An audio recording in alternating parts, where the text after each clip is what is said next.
a medical condition which is thought to affect around 1 in 3,000 women. It means that she has 2 vaginas. But Hazel's condition is even more complicated, making her 1 in a million. She's here to explain, along with Dr. Dawn Harper. And we read through this morning going, no, no. I mean, it is extraordinary. But for you, growing up, when you were little, you didn't spot it, and neither did your mum. No, I didn't know I was any different whatsoever. So as a little baby, changing nappies and things like that, you really cannot see this. No, even now. I mean, I went through examinations as I was growing up because I had certain problems, and no one even saw it then. Yeah. But I guess in hindsight, when you look back, there were signs, weren't there? Yes. And the first time that you noticed any sort of problem ever was when your period started at the age of 14.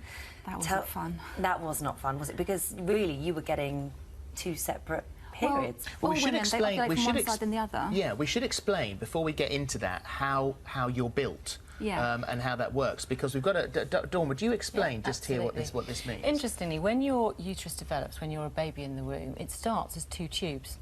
And the normal thing to happen would be for those tubes to fuse, and then the septum breaks down and you form 1 uterus. What's happened with Hazel is that septum never broke down, and the 2 tubes have made 2 separate uteruses and 2 vaginas and 2 cervixes, which obviously has huge implications for you in terms of things like smear tests and so on. Yeah. And you mentioned 1 in 3,000. I think it is relatively common to still have a septum or a fibrous band within the uterus, or a slightly abnormal shape to the uterus. And that's the kind of thing that I might pick up on one of my patients who we might be doing an ultrasound, for example, for a completely unrelated problem, and it's just something that we find.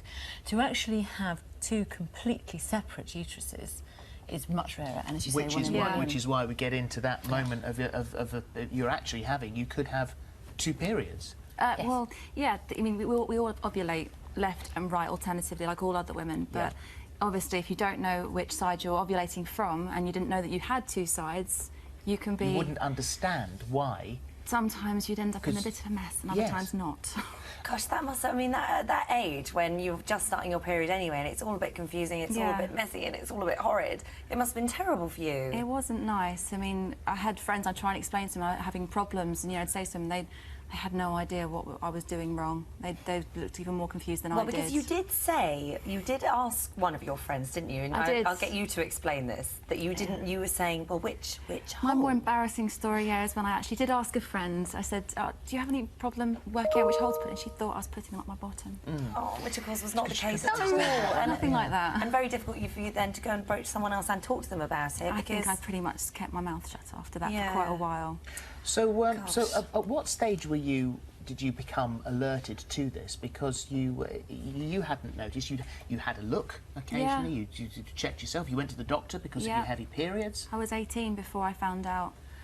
And it was a boyfriend that says... Yeah, my first serious boyfriend. He said there was something different about me. I was trying to broach subjects, you know, to do with my sex life, things like that, and he said, well, maybe there's something wrong with you.